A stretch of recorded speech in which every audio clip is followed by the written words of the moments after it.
Boom, shakalaka boom. You've tuned in to the free-range human show of choice, your daily dose of reality radio. It starts right now. This is the Clay Edwards Show. I'm, of course, Clay Edwards, coming at you live from the campus of WYAB 103.9 FM out here in Florida, Mississippi. Streaming worldwide in stunning audio at WYAB.com, as well as the TuneIn app and Alexa. Just search WYAB. Also, in stunning HD at SaveJXN on Facebook, X, and YouTube. If you're watching on Rumble, you can find us at Clay Edwards Show. As always, be sure you're following me across all the different social media platforms at SaveJXN on Facebook, X, YouTube, Instagram, TikTok. I'm on all of them. I'm also on most all of them at Clay Edwards Show. Definitely on Instagram and TikTok with a whole separate account there where we load up clips of this show. Reels, as they call them. If you like a clip, want to go back and find it, there's a good chance that I've got it loaded up there or will have it loaded up there by day's end. So we try to put the content out there, man. We are a content making machine over here.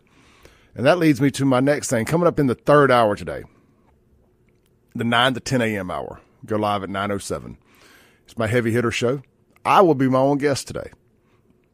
And I'm going to stick with the heavy hitters concept of interviewing entrepreneurs and people who make money doing cool stuff.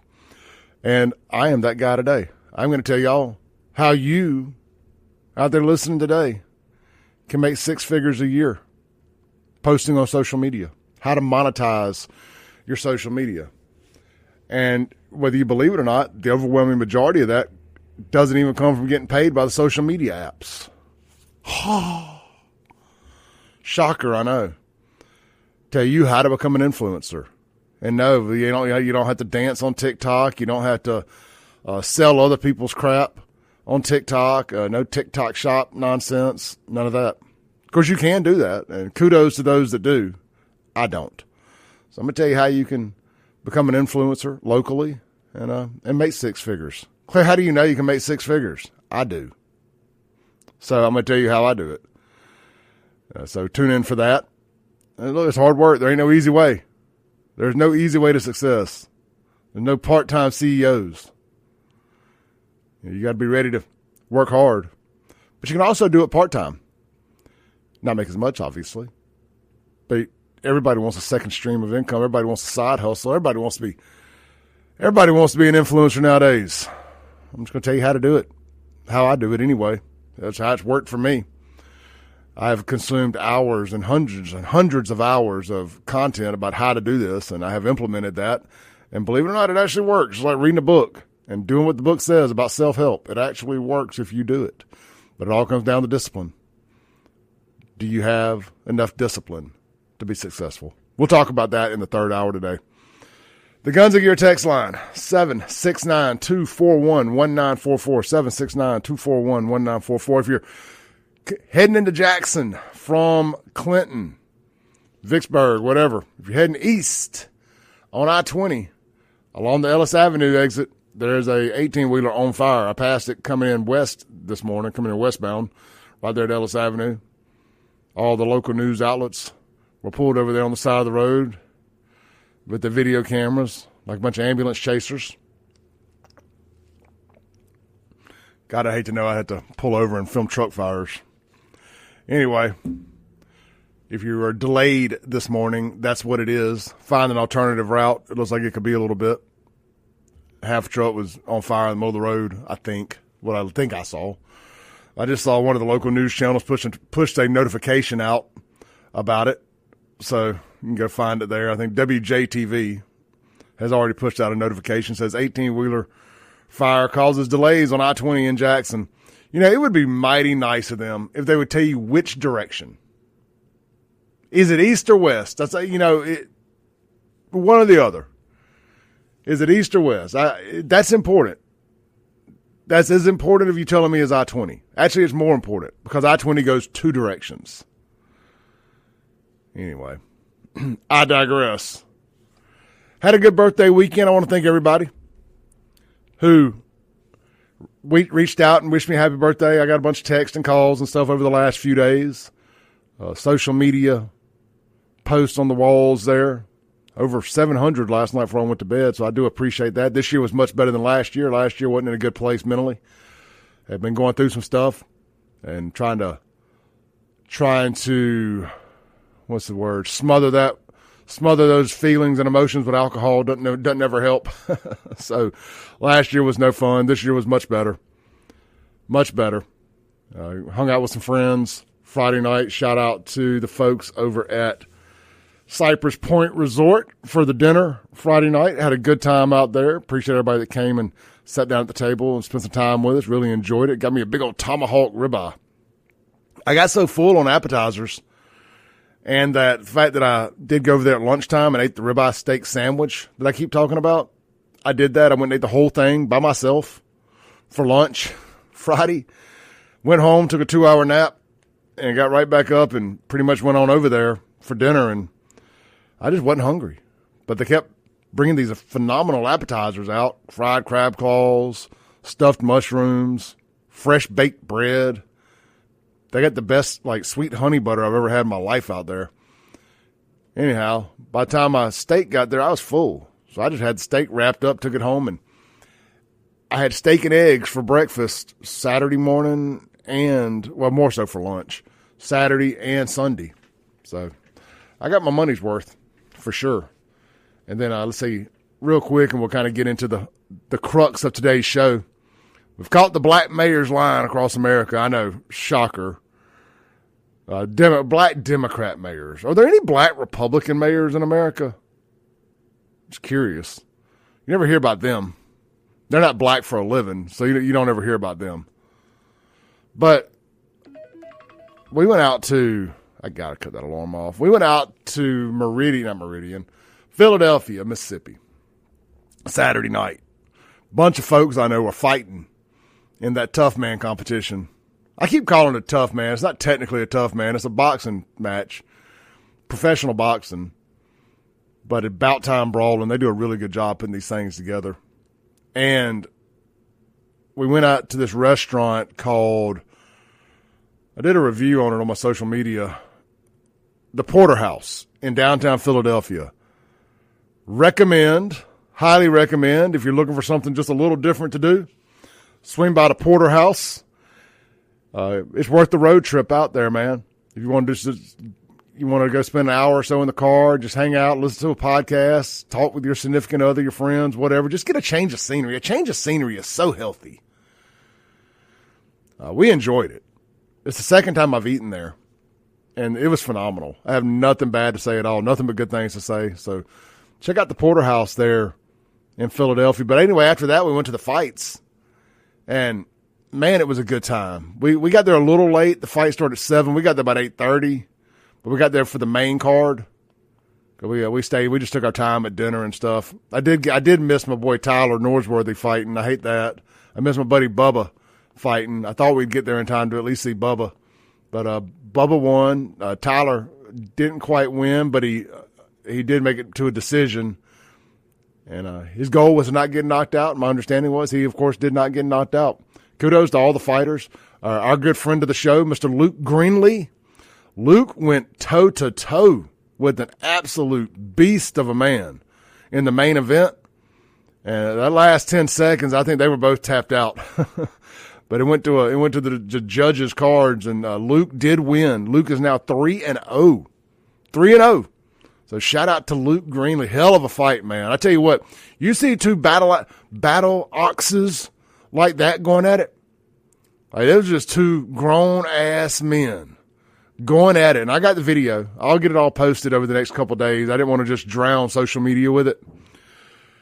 Those two guys made me really, really, really realize that you got to be careful who you run your mouth to out in public, because you just don't never know who you're running your mouth to out in public. They're big dudes, but they're unassuming, nice guys, quiet guy. Well, I don't know about the opponent.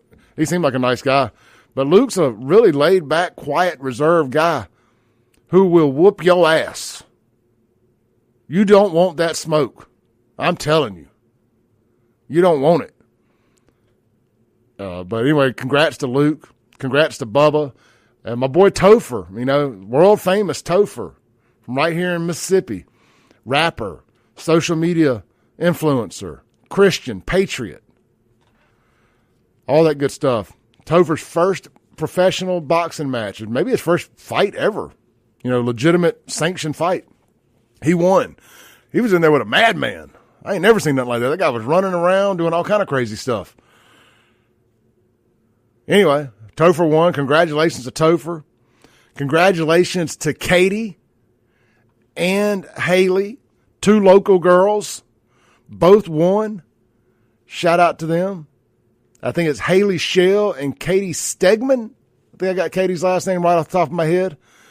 Hailey's from Pearl. I'm not quite sure where Katy's from, but man, the girls can fight, son. The girls can fight.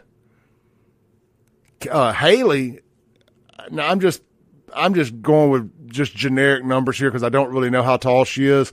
Just for the sake of this conversation, she was in a true David versus Goliath fight with a girl named Pookie. A girl named Pookie, I tell you. Pookie was every bit of 6 feet tall, 250 pounds. She's a big old girl. Pookie looked like the kind of girl that gets in a fight with the Waffle House staff. Actually, she looks like the kind of girl that works at Waffle House and beats up hood rats when they come in there talking trash. That's exactly what Pookie looked like. Pookie looked like a Waffle House waitress that beats up hood rats when they come in there talking trash. And I mean that as a compliment, Pookie. Don't beat me up. Hailey is about 4'10", I'm guessing. Stacked, son. She's built. She ain't no tiny little girl. I mean, she's built. She's thick. And I mean that is a compliment, Hailey. I mean, that's a compliment. Thick's a good thing. Hailey got a punch in, and I put this video on my social media. It's on my Facebook page. Y'all can go find it. I sent it to Mayor Jake Wyndham of Pearl. I said, look at the Pearl girl. Pearl girl she got that TKO. It wasn't a total knockout. It wasn't a knockout, but it was a TKO. She rattled old big girl. I mean, she fell like a tree. In her defense, Pookie got up. And it did go another round. But it did end up being a stoppage. But shout out to Hailey. I'm calling it a knockout. Because old girl was out on her feet. Out on her feet, I tell you. They should have stopped. They should not have let her fight anymore after she got knocked down. I mean, she got her clock cleaned. But let that be a lesson to you. Dynamite comes in small packages. And Katy won her fight too. I got the video. I got to go back and watch it to remember what happened there. But anyway, we're going to have all these people on the show here at some point. I just love seeing these folks out here doing this kind of entry level. I don't mean that's an insult. This entry level professional fighting. It's fun. It's passionate. They're doing it because they love it. We love fighting on this show. We love UFC. We love boxing. We love amateur. We love jiu-jitsu. Anytime I get a chance to talk about it, we're going to talk about it. All right, let's take a break. When we come back, let's get into the Black Mayor's line. Should be fun. We got 3 hours today. 2 hours of the Clay Edwards Show, then the third hour with the heavy hitters. And I am the guest. I am the host and the guest today on Heavy Hitters. Going to tell you how to make money on social media as an influencer locally. We'll be right back. This is the Clay Edwards Show, 103.9 FM, WYAB.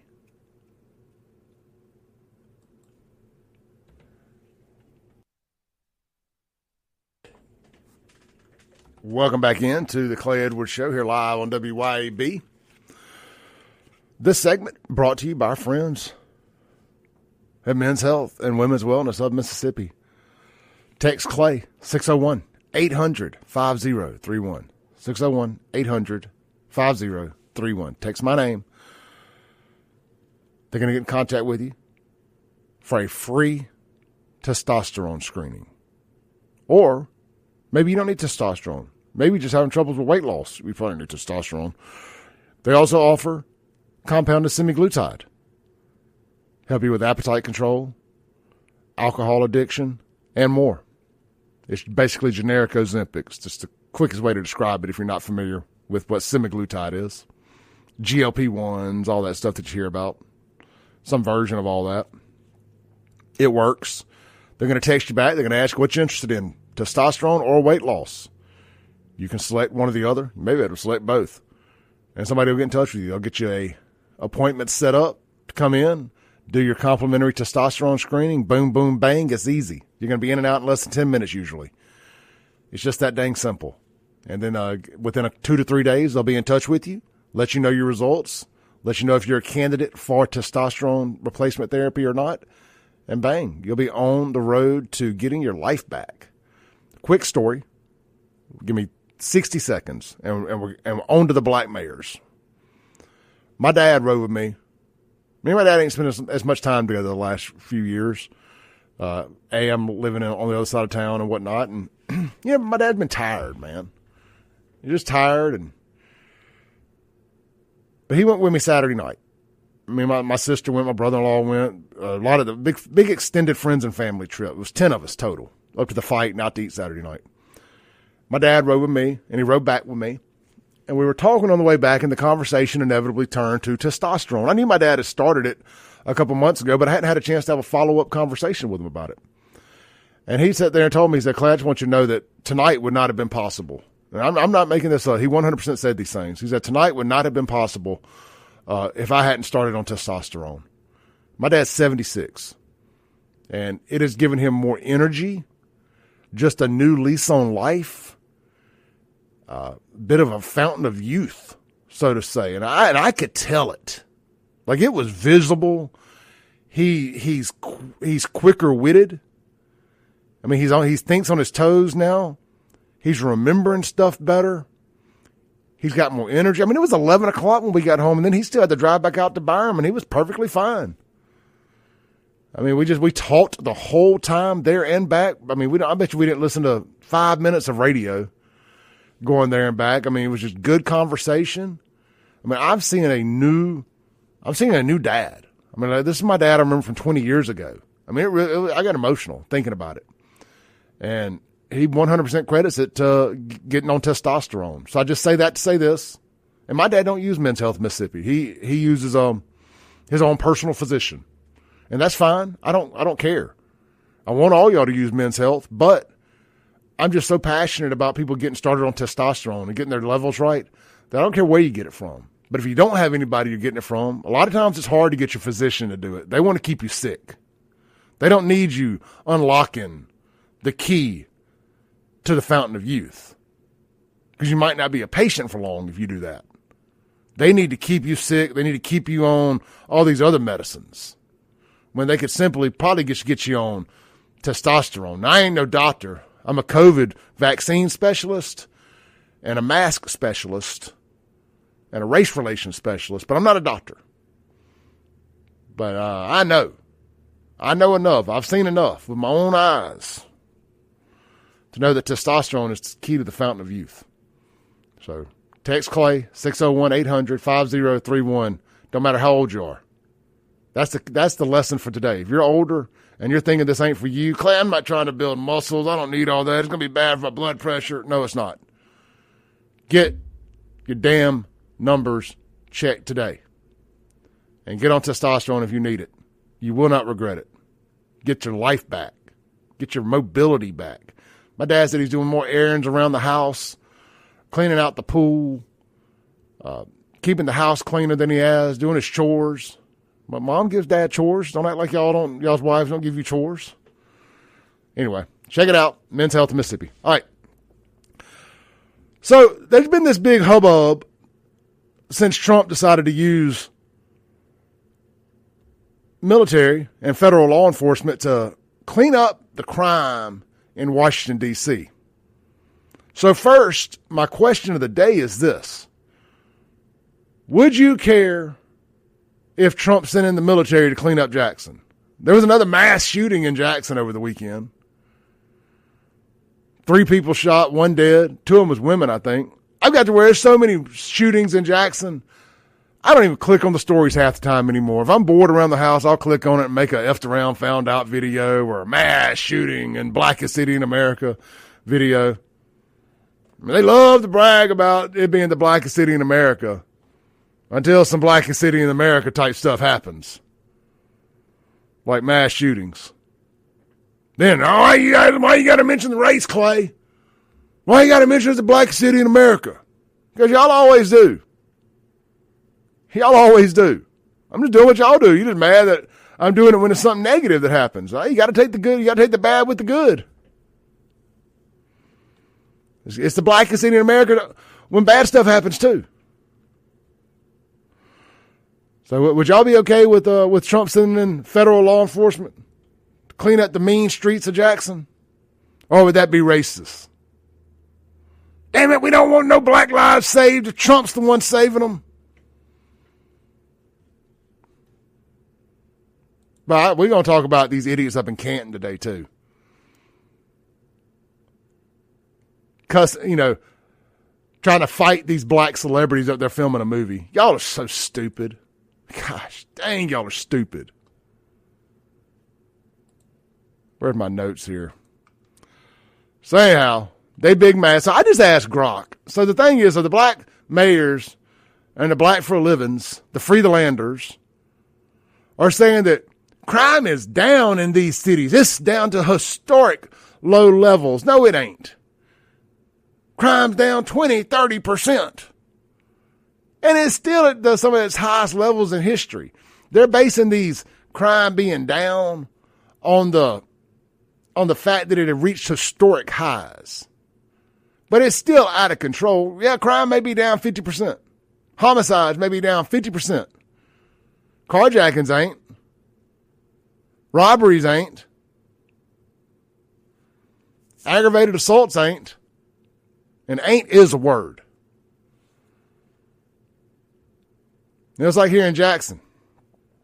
Homicides down, 40% year over year? Let's see. And I'm telling you, I want to get to this real quick. Because I asked AI. Unbiased AI. It's like, are black mayors lying about crime being down?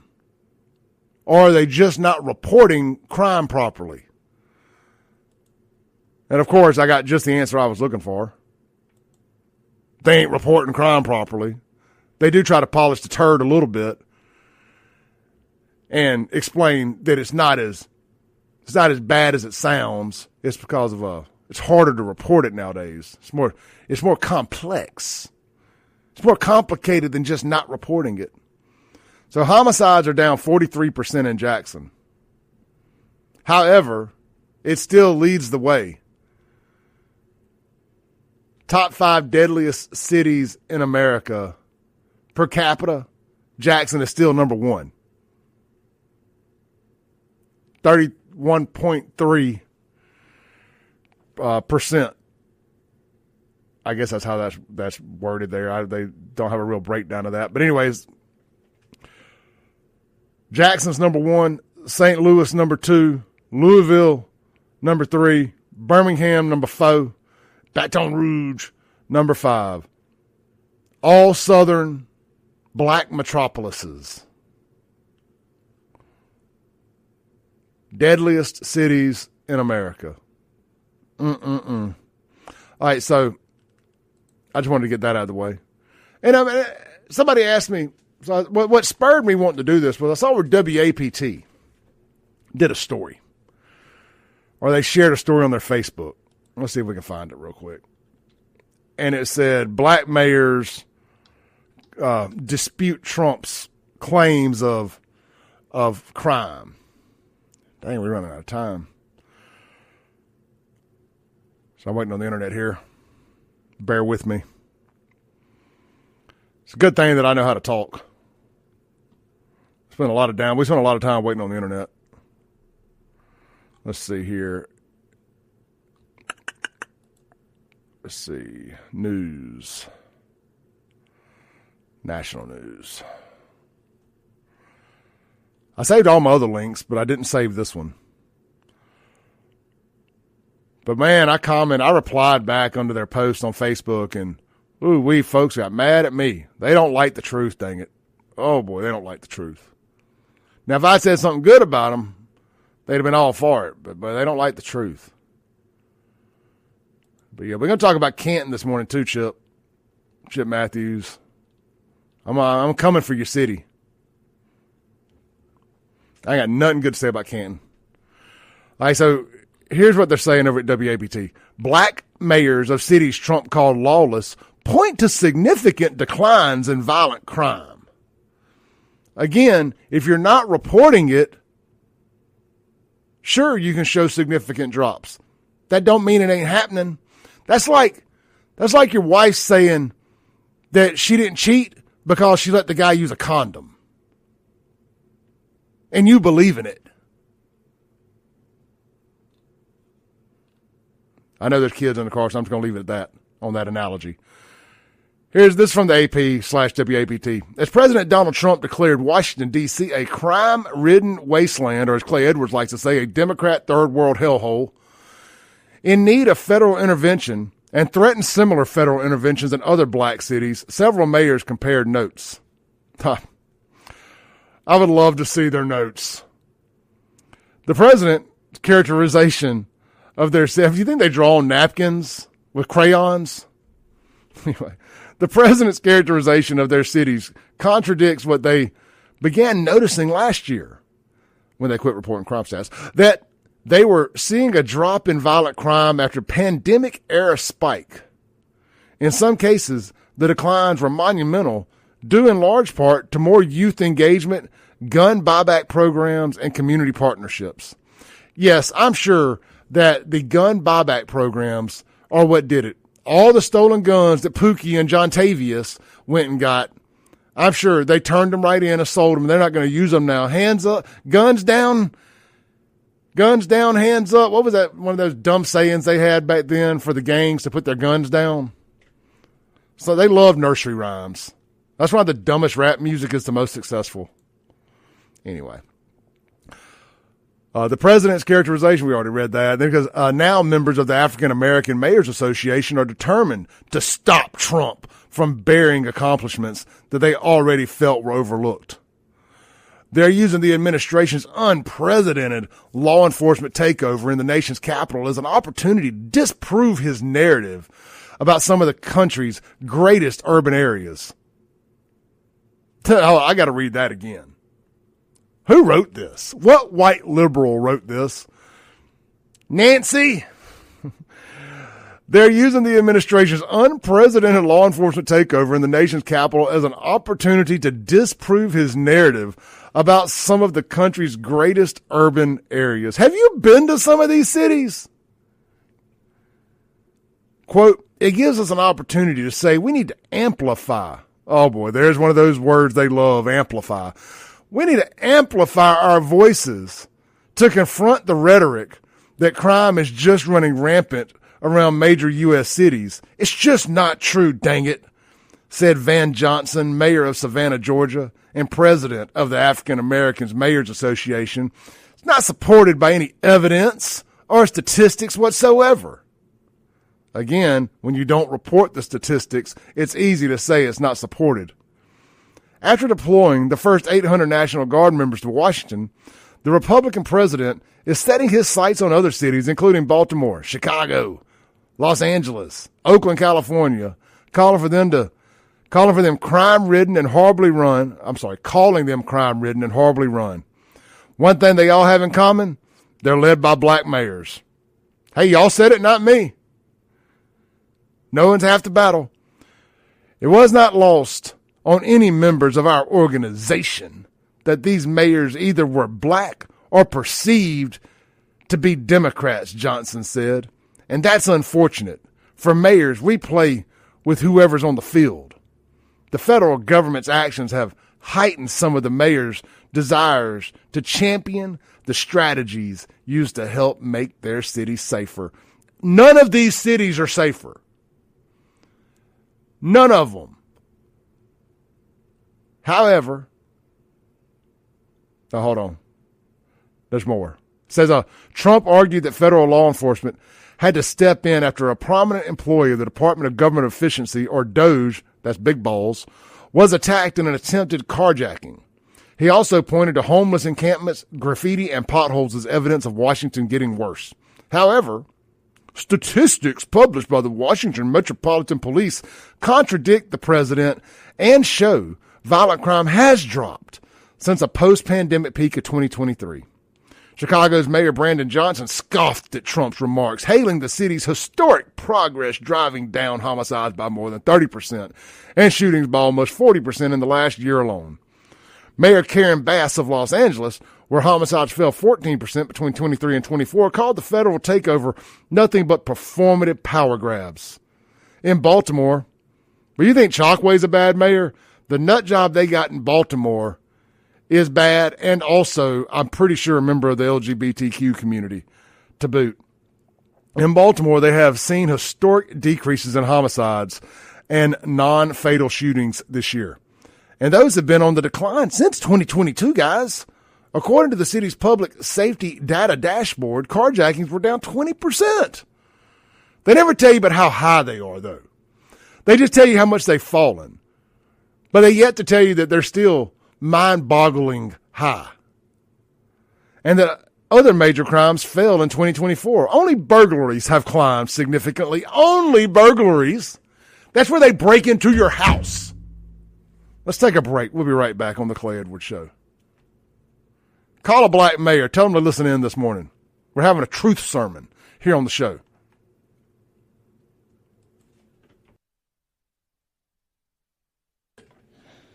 Welcome back into the Clay Edwards Show. Man, we ran over big time those first two segments of the show. But when I get fired up, boy, ain't no putting it back in. Ain't no putting the tube back in the... I always get that wrong. There's no putting the paste back in the tube when Clay gets fired up. And boy, nothing gets me more fired up than black for a living Democrats lying. Just bold-faced gas-lighting folks. I don't like it. We're going to stand up against it. We're going to call out their shenanigans.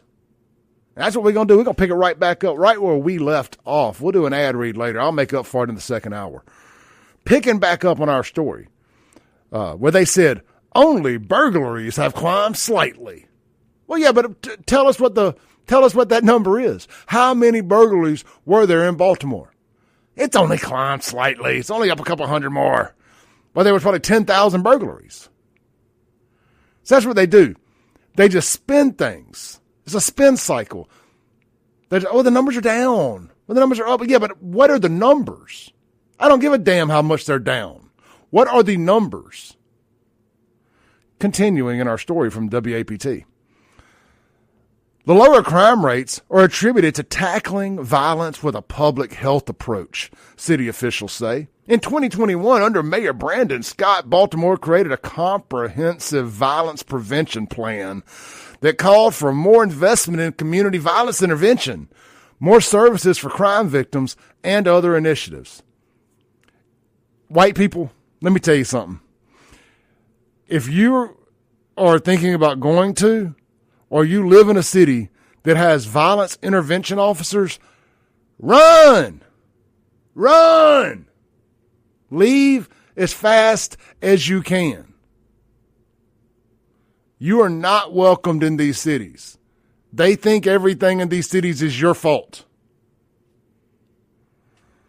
Just ask them. Clay, you're just being hyperbolic. That's hyperbole, Clay. See what I did there? Hyperbolic and hyperbole are the same word, but said two different ways, depending upon how you're using them. Shout out Mac May. Continuing on. Scott accused Trump of Scott is the proud LGBTQ member that's also the mayor of Baltimore, by the way. Brandon Scott is his name. Scott accused Trump of exploiting crime as a wedge issue and a dog whistle. Boy, they're getting in all their favorite words, aren't they? It's a dog whistle. I hadn't seen gaslighting yet, because that's what they're doing here. They're gaslighting. Anyway, rather than caring about curbing violence. Hold on, so they're accusing Trump of just using this as an issue, but he don't actually care about curbing violence, while he is in fact curbing violence. I mean, I just want y'all to see what they're doing here. You may not like the way I do this. You may not like my rhetoric, my tone, the way I just absolutely do not care whose feelings I hurt. But one thing you can't do is say I'm lying. You don't have to like the way I say it. But one thing you ain't going to do is say I'm lying. If you do, you need to bring your facts and your stats, and you need to come show me how I'm lying. Open invitation to anybody who thinks they can prove me wrong. And here's the thing. Don't come up in here talking about, but what's your solution? What is Clay? What's your positive solution? It's more like a final solution. I don't know how positive it is. You're probably not going to like it. I got a solution. Start tuning folks up. Consequences and repercussions. Effing around and finding out. Right where they intersect. Continuing on. He has actively undermined efforts that are making a difference, saving lives in cities across the country in favor of militarized policing of black communities. The Democrat mayor pointed out that the Justice Department has slashed over $1 million in funding this year that would have gone towards community anti-violence measures. He vowed to keep on making headways regardless. The Democrat mayor pointed out that the Justice Department, I've already read that part. He says, we will continue to closely work with our regional, federal, and law enforcement agencies who have been great partners, and we will do everything in our powers to continue the progress despite the roadblocks this administration attempts to implement, Scott said. Just last week, Oakland officials touted significant decreases in crime in the first half of the year compared with the same period in 2024, including a 21% drop in homicides and a 29% decrease in all violent crime, according to the mid-year report by the Major Cities Chiefs Association. Now, we're going to stop reading this here. Y'all can go find that article at WAPT. We're getting close to the next break. Do you know how I know that this is all BS? And they're not reporting these crimes? Black people in Jackson, I'm talking to y'all right now. Do you know how I know this is all BS? I have read and seen y'all's post about 911 ignoring your calls. If 911 is ignoring your calls, guess what they're not doing? Reporting your crime. Do I need to say that again for the people in the back? We'll be right back. This is the Clay Edwards Show.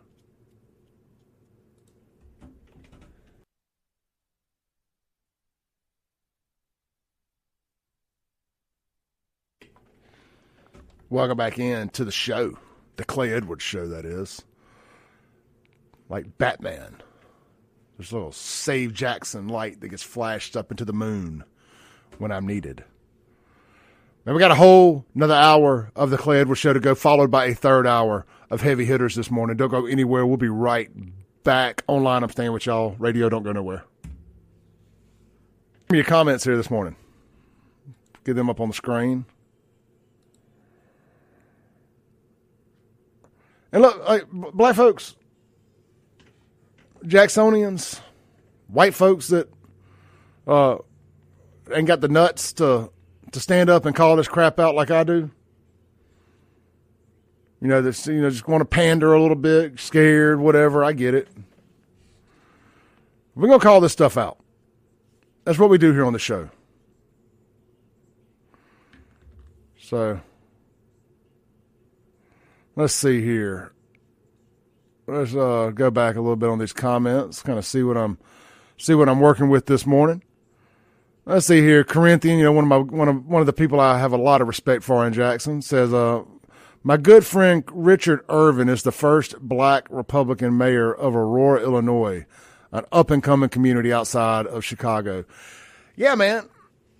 Look, black Republicans are some of the smartest people I've ever met. Every black Republican I know are some of the smartest people I know. I don't know about education levels. I don't give a damn about how many degrees you got. Degrees don't make you smart. As a matter of fact, when somebody gets to bragging to me about how many degrees they have, I just look at them like they're an idiot. It's like people who have to tell you how awesome they are. I'm awesome. You're usually anything but. It's like people that have to tell you they're funny. They're not funny. People who have to tell you they're hot. They're not hot. And worse than any of them are the people that have to tell you that they're smart. No, you're not. Shut up. You know who used to tell me they were smart all the time? Somebody who thought they were the smartest person in the world was Polo. Old Napoleon Edwards. Oh boy, he had such a complex about his intellectual prowess. Y'all ain't gonna big brain me. Y'all ain't gonna big brain me. I'm smart. I read. Well, you may be smart. You may read, but you're gonna be doing it for the rest of your life in prison because Juicy got you whooped. You weren't smart enough not to kill a man over a piece of ass. I digress. I'm just kind of strolling through your comments here. Alan Kirby says, that was definitely a knockout. She put big girl on her ass. She did, man. We're talking about my friend. I call Hailey a friend. She may not think I'm a friend, but I like Hailey. Hailey Schell from Pearl put this big old girl named Pookie on her ass, son. She got 100 pounds on her and a good solid foot in height. Y'all can go look at my Facebook page from Saturday night and find the video. Let's see here. Corinthian says, bring it, Mr. President. We are in no position to have choice here in Jackson. I couldn't agree. So, hell, even the parade. I don't have to come to Jackson for the St. Patty's Day parade. I can do the Mardi Gras parade there in Brandon, which I'm telling you, in central Mississippi, the Brandon Crew to Roo, whatever they call it, I call it the Mardi Gras parade. It's the best parade in central Mississippi, possibly the state, but I can't 100% say that because I ain't never been down to the Mardi Gras parade or the St. Patty's Day parades down on the coast. I hear they go hard down in Ocean Springs and some of those coast villages for Mardi Gras. So I'm not ready to say it's the best in the state, but I do believe it's overtaken St. Patty's Day as the best parade in central Mississippi, the one in Brandon. I've been into it 3 years in a row now. Love it. Love it. Even though I almost had to check an alderman edit this year, but that's neither here nor there. Let's see here. All right, we're coming back from the break. Y'all stay tuned.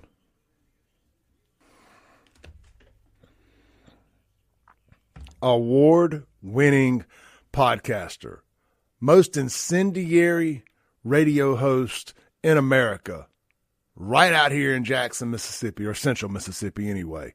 This is the Clay Edwards Show, bringing you something that other cities only wish they had. A radio host with a sack big enough to call balls and strikes. You know who I learned from, too, by the way? The OG, Kim Wade, who's also right here at this same radio station. What are the odds that the two most incendiary radio hosts in the country, and incendiary is a good thing. We're fire starters. I mean, go look up the definition of incendiary, and you'll see a picture of Kim Wade and Clay Edwards. You know, we are not afraid to call the people out and say the things that need to be said.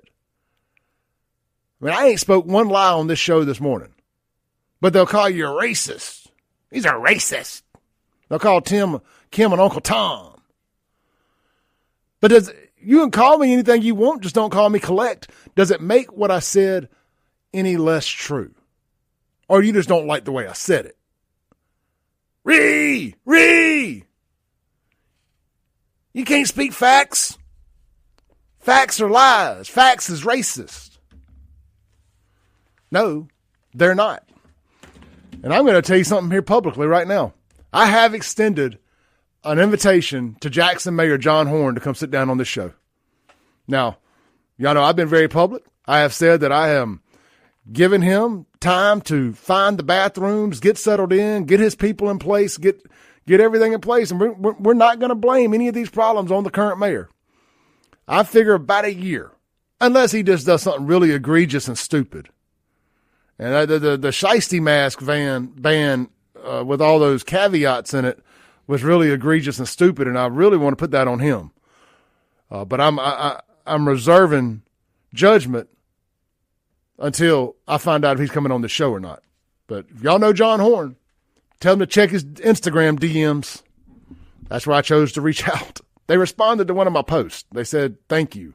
So I was like, well, they're reading these. So I was like, this seems to be a good way to get in touch with them. So I've extended an invitation to Jackson Mayor John Horn. I think it would be good for both of us. It'll be good for healing, reconciliation and healing. The mayor of Jackson, Clay Edwards, on the same show at the same time. It's like the mega powers coming together on WYAB. So we'll see if he accepts the invitation. I think he's off to a good start. I'm being positive. I'm going to start things off on a good foot with him. I'm seeing some things I like. I'm not lumping him into this black mayor nonsense yet. But I think a lot of his cohorts, like if I'm him, the first thing I do is withdraw my membership from the African American Mayors Conference, African American Mayors Group. But like, man, y'all gaslighting folks, y'all lying, you ain't doing right by folks. I would remove my membership from that group. I think that's what the mayors should do. I think you should remove yourself from any race adjacent group. Because could you imagine if there was a white American mayors group? They'd call that the Klan. I mean, clearly they ain't getting a whole lot accomplished at these things. I mean, their crime fighting is definitely not working. Now, it ain't no secret. When I first started the show, I got a buddy of mine, and he probably wishes I wouldn't say his name on the show anymore, but Benny Ivy, a guy I got a lot of respect for. He's part of that Strong Arms Jackson, and he's doing Strong Arms Rankin County now, and I think that they legitimately do good work. Now, I don't know about the violence interruption part of it and actually, going in and trying to keep these folks from killing one another, whatever. I don't know that works. But all the other stuff that these groups do, these training programs, working with these at-risk youth, getting them in jobs, I have nothing but positive things to say. And I do not think we need to be defunding these kind of programs. But what we don't need to be doing is replacing police with these type programs. Because that ain't going to work. That ain't going to work. You got to snatch a knucklehead up every now and then. So that ain't going to work. But kudos to Benny. John, I forget John's last name that does it with him. But they do good work. But unfortunately, that all got started through a grant, I want to say, from, and I could have this wrong, but Rakia Lumumba has something to do with it, and she can go to hell in a handbasket for all I care.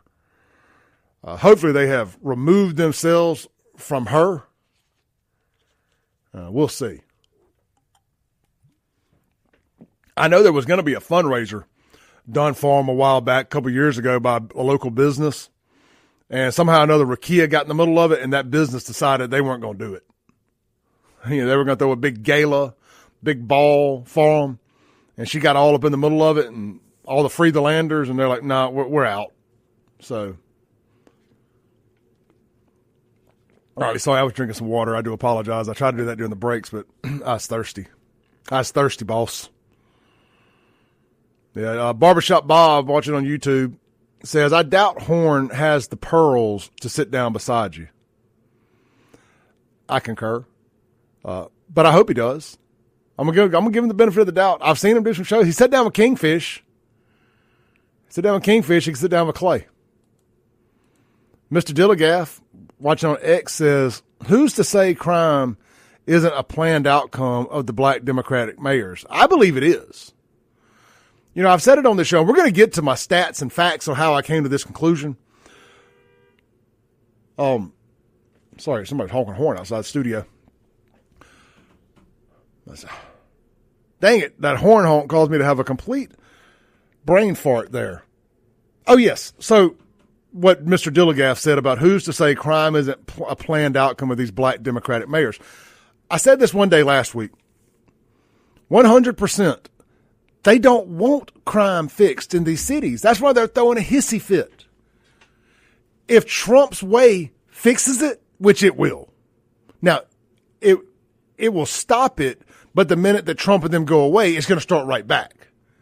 And they're going to throw parades celebrating more black lives, businesses, and property being destroyed and murdered. And then they're going to say, we need more federal intervention funds for our crime intervention and our violence interrupters and our credible messenger programs, our social justice police.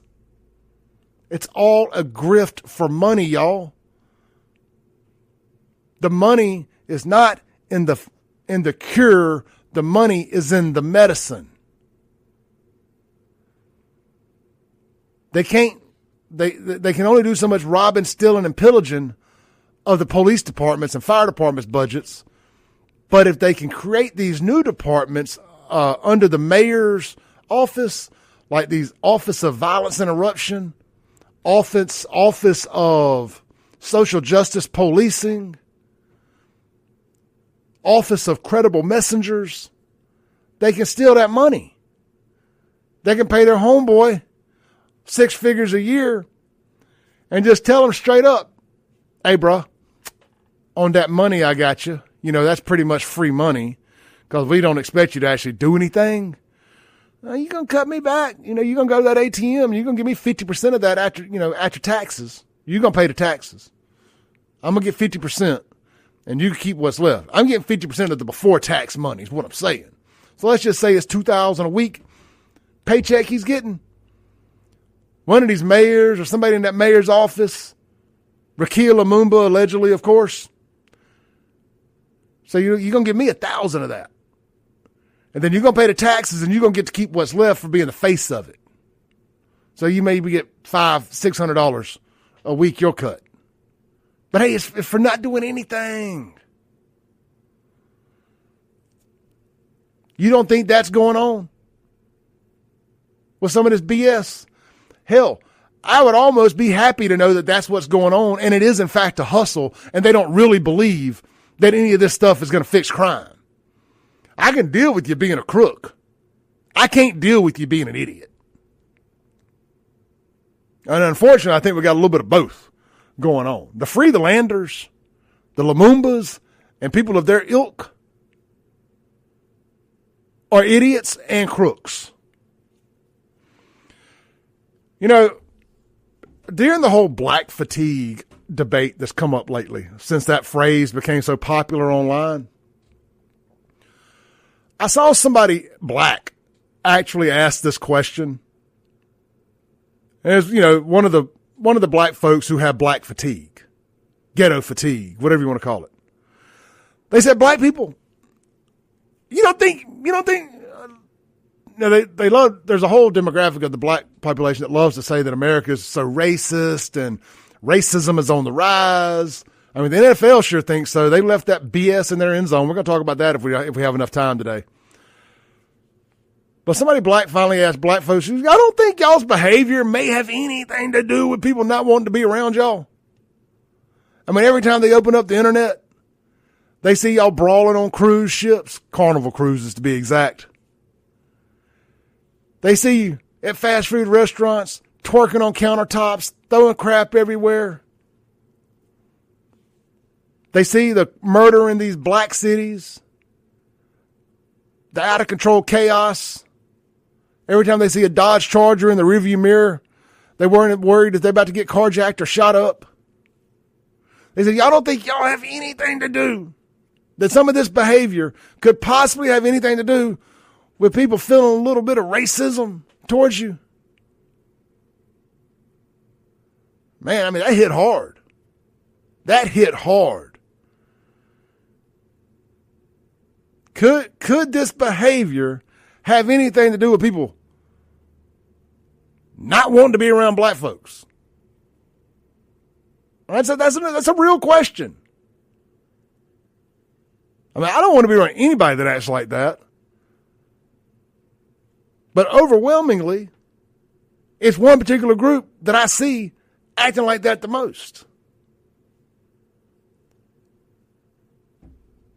And if you deny that, you're lying. So I made a comment last week that we needed to, I was just throwing out solutions, positive solutions, as they like to say, of how do we fix this? How do we fix the problems in these urban black communities? One of my more extreme ideas was, did we just cut all the government assistance off for like a year and just let the strong survive? It's like, crap, I got to get a job. Crap, I can't be a criminal no more.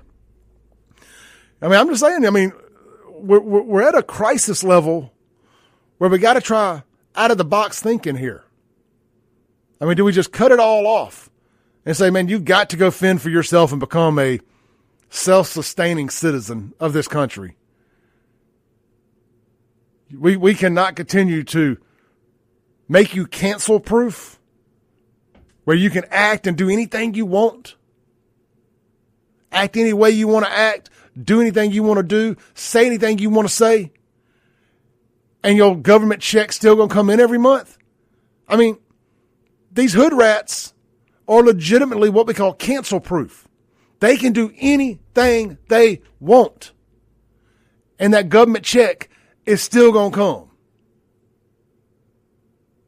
While you, me, the rest of society that ain't living off the government, we have to deal with losing our jobs, being canceled, and everything else if we act out like that in any way, form, or fashion. But meanwhile, they get a free pass to go do whatever in the blue hell they want to do with no consequences or repercussions outside of maybe catching a little charge. And that is just in the most extreme cases. That ain't right. That ain't right. Well, of course, me, I don't care.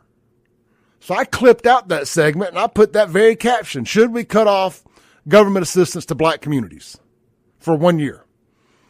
Some very well-known black content creator on YouTube with 2 million followers decided to put me on blast Friday night. Kim Wade sent me a link to YouTube, said, this is from a listener, and said, man, that guy looks like Clay. And I was half-assed paying attention. I was like, damn, that does look like Clay. I said the same thing on the show the other day. And then I looked a little closer and I was like, that is Clay. I showed everybody at my birthday dinner. I was like, I'm going viral right now. They're mad at me. It's working. See, I'm in the outrage economy.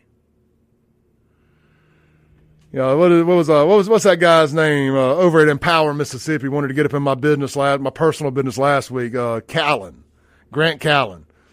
I told him, I said, man, I am in the attention economy. He's like, that's disgusting. That's disgusting. Yeah, I'm in the attention economy. I say outrageous things. I do outrageous things. Don't mean I don't mean them. But I ain't scared to articulate it into a way to make me go viral. And that's exactly what happened Friday night. Hey. I say it, and I'm prepared to deal with whatever comes from it. But real talk. Extreme times call for extreme measures. We've got to save this community from themselves. And I'm glad to see Donald Trump sending in the military. That is a hell of a good start. But circling back to what I said when we first came back from the break, he will fix it, but will they accept it? Will they say, once it's fixed, will they continue to abide by the law and stop the killing the drug dealing, will the police departments in those areas say, man, they really gave us a blueprint to what works around here. Will we continue doing it? Kind of like bar rescue. When John Topher and them come in and they take a restaurant that's not working and they fix it, and then they hand over the keys of a perfectly running, well-tuned machine, and it's up to the owners of that establishment to keep doing things the right way? Or will they revert back to their old ways that got them in the situation they were in to begin with? We already know the answer to this. Maybe, just maybe, they can drag this out long enough that somebody can come in and run as mayor against the current mayors and say, we're going to continue doing things the way the president has showed us work. Your homes or your neighborhoods are safer. Your gas stations are safer. Your homes aren't getting broken into. So on and so forth. You like that? We're going to do it that way. And I think most people, most sane, rational people, it's like people that vote with their pocketbook. Most people vote with their safety also. I was like, you know what?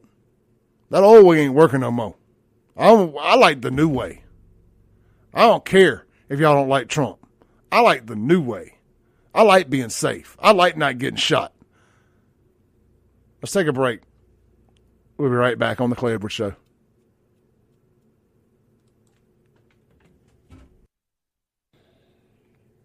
Welcome back into the Clay Edwards Show. Before we get over to the Mazda of Jackson phone line, we've got Miss Angela on hold there, and we'll get over to her in just a second. But first, how about me tell you what's going on at Martin's this weekend? Live at Livingston Live. It is a part of Martin's Livingston. That's right. They have converted the old chapel up there into a concert venue. And this weekend, you got, what's the name of this band? Goodbye June, with special guests Carrie Hudson and Dan Raza, live at the chapel at Livingston this Saturday, August 23rd. You can get your tickets now for this exclusive event. Just go to Martin's Livingston or Livingston Live on Facebook, and you can find the link there. Should be a really, really good time. So Livingston, you've got a new concert venue for live music right up there, or Gluckstadt, should I say, Madison County. Best of my knowledge, it's the first live music venue up there they're doing full bands at, unless there's something I'm not aware of. So really excited about that.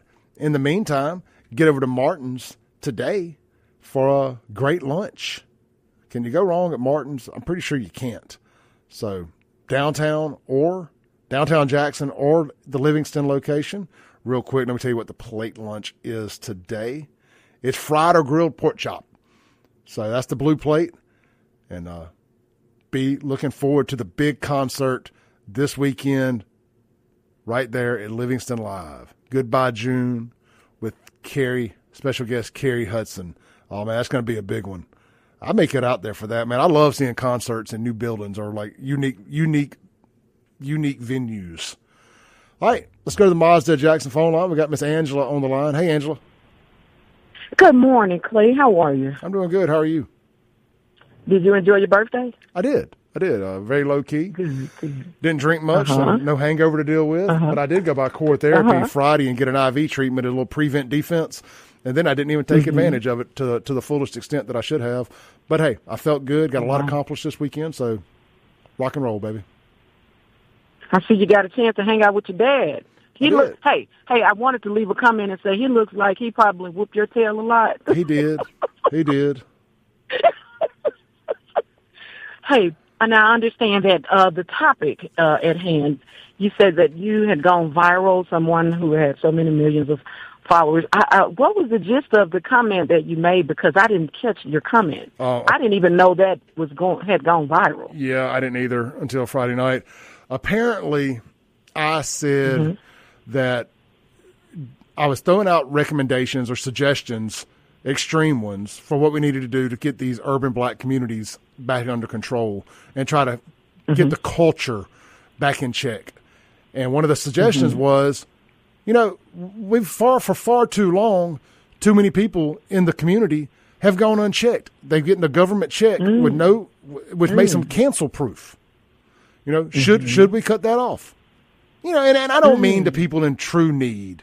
I'm talking about to the people, and this is something I know you're passionate about, is people not using Section 8 as a career. You know, it's a lifeline. It's not a career choice. And I wanted to jump in there if it's okay. Yeah, absolutely. Listen, and that is something I'm very passionate about, Clay. I just talked about Section 8 cuts being made to Section 8 by this new administration. And so my thing is this. There should not be a such thing as generational Section 8, okay? And now, I'm a black woman, and Friday I spoke directly to the black woman, right? If you want to get this thing in check, you got to check that black woman first. But guess what? Because the government, because of big government, okay, because of the Democratic Party, because of, hey, let's cut them a check, blah, blah, blah, blah, blah. Nobody can say anything to a black woman, but man, please, listen, you get off of your tail. Stop lying like your taxes, they file taxes at the end of the year as if they were working.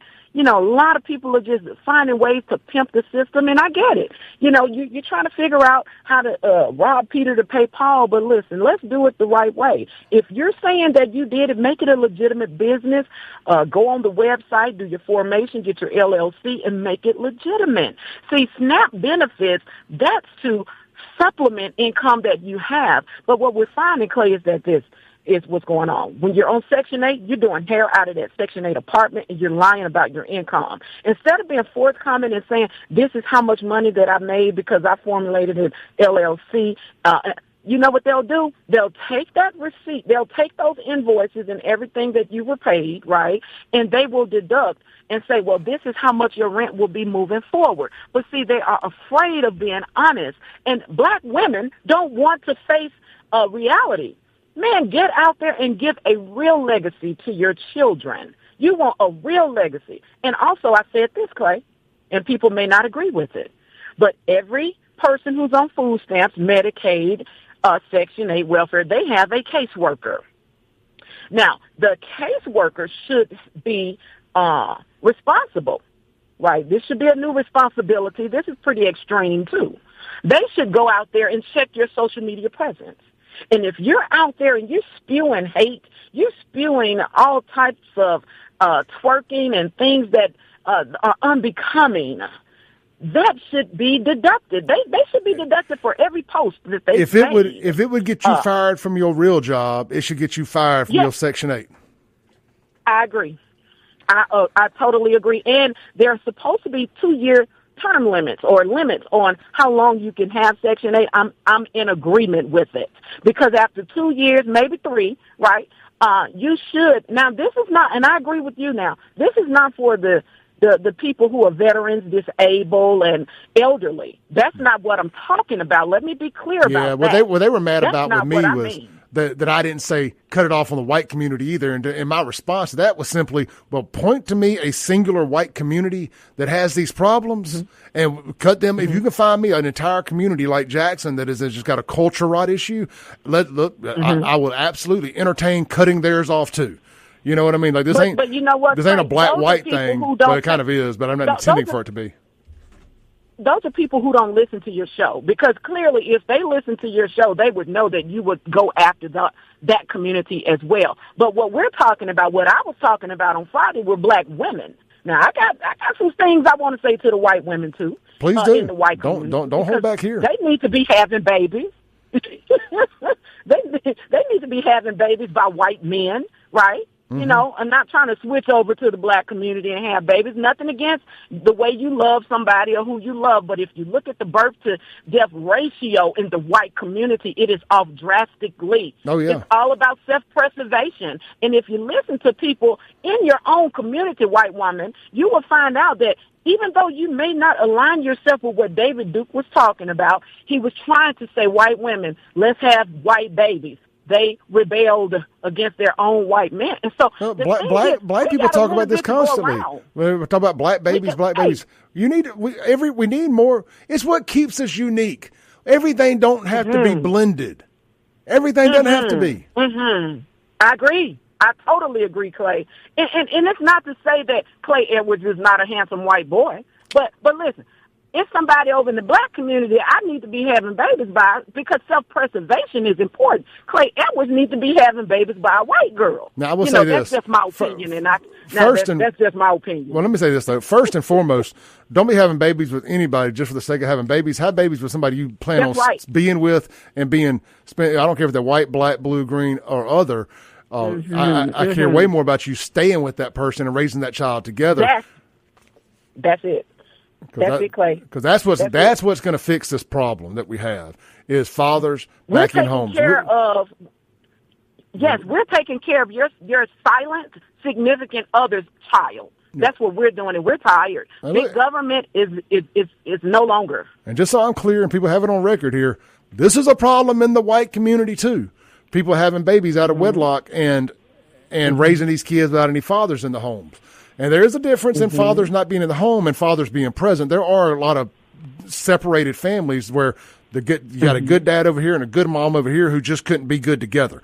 I'm not talking to that. I'm not talking to that crowd. I'm not talking to that kind of single mom. I'm talking to single mom that chose to go for whatever pump and dump and going about her business. And that is destroying society in every community. That's true. I agree. And Clay, thank you so much for taking my call, man. That's all I wanted to say. And I know they're going to be upset because a black girl called in, but this is stuff I say on my own platform as well. Love it. So I mean, it is what it is. We got to call a spade in independent media, man. I love it. Holla at you. Be good. All right. Bye. See you, brother. Miss Angela, the Mike Magazine. She's always in the comments here. Y'all make sure y'all are following her. She does not swim with the flow. She swims upstream. She goes against the grain. She speaks her truth. She is not a Republican either, by the way. But I'm not saying she's a Democrat either. She is a person that makes up her own mind based on what she sees. She's not what we call an NPC bot, a non-playable character. Miss Angela thinks for herself and speaks truth. I don't agree with everything she says. She don't agree with everything I say. But it is mighty funny that we do agree on things that most would deem common sense. Got to have more of that. We got to have more Miss Angelas. We got to have more Clay Edwards. We got to take a break. We'll be right back.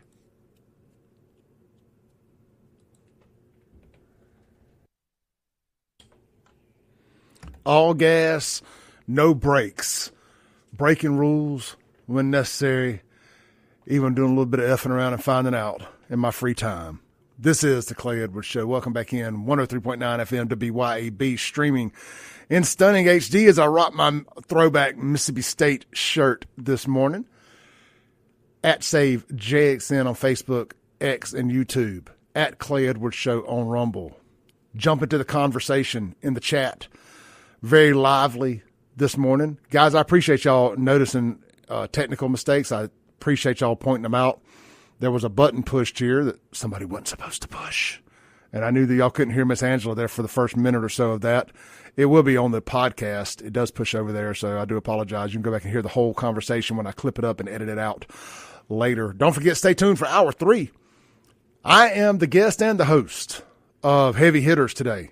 I'm going to tell you how Clay Edwards generates more than $10,000 a month as a social media influencer and radio host, and tell you how you can do the same thing.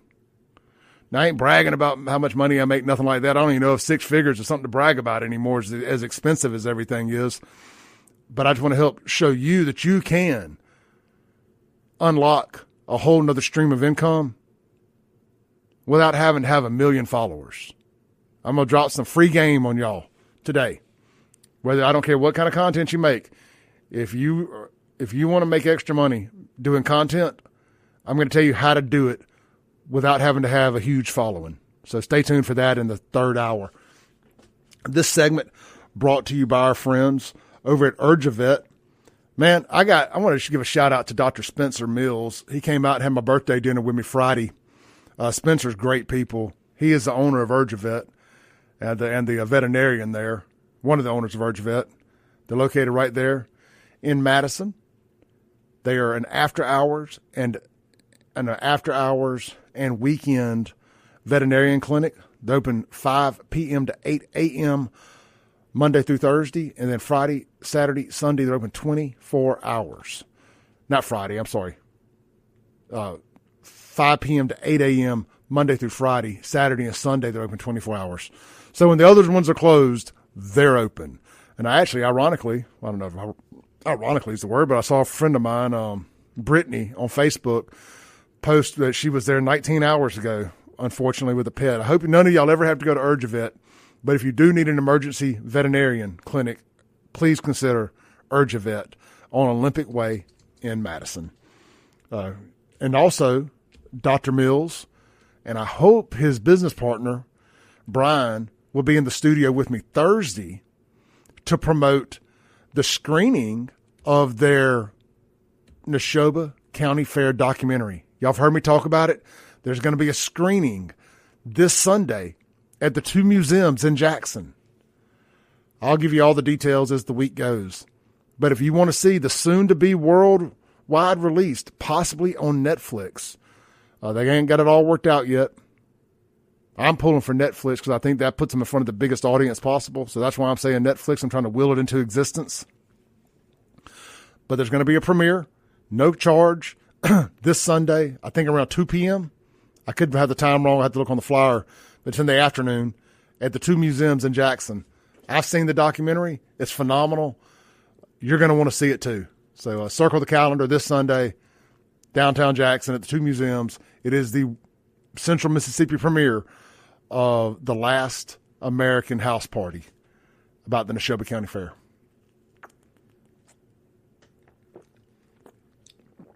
All right. Shout out to Miss Angela, bringing the heat. Let's see here. I think we have about been to the end of that topic and back today.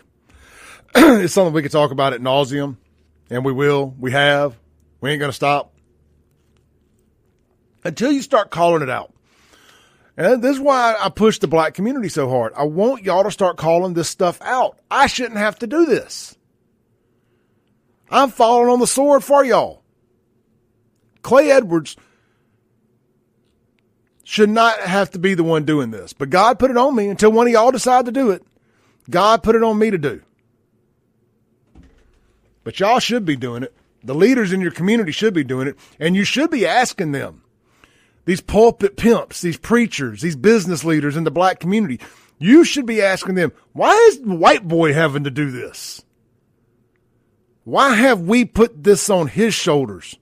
Because I am a king and the crown is heavy, but I will wear it. Heavy is the crown. But I shouldn't have to be the one doing it. Y'all should be doing it in your own community. And it makes me mad that I'm still having to be the one to do this. Enough of y'all aren't doing it. I mean, I feel like I'm telling y'all water's wet and the sky's blue here. But for some reason, you look at me like I got 3 heads when I tell you there's a problem specifically in the urban black community with urban black culture. Like Miss Angela just said, a black lady. You know, you can't tell a black woman nothing. And it's because mainly most of them are cancel proof. Not most of them, but a large portion of the ones that act like that are cancel proof. They're on government assistance. They can't be fired. They can't be kicked off of it. A bunch of them are working a side hustle in their house, doing hair and everything else, while they're also getting government assistance and getting that cash, which I ain't a hater about that. I ain't got a problem with you working the system. I have a problem with you only working the system. You know? So, get your crap together, folks. And I know plenty of white folks out there that are getting Social Security or disability or whatever, and they're scared to go work. I mean, I've watched people turn down jobs making good money because they're like, no, that'll mess with my Social Security or whatever little deal they got, their disability. Now, if I make more over here, I'll lose that. Well, hold on. So you're worried about losing $3,000 a month? So you're going to pass up making $5,000 a month where you got to actually come to work, but you're getting this $3,000 a month for free.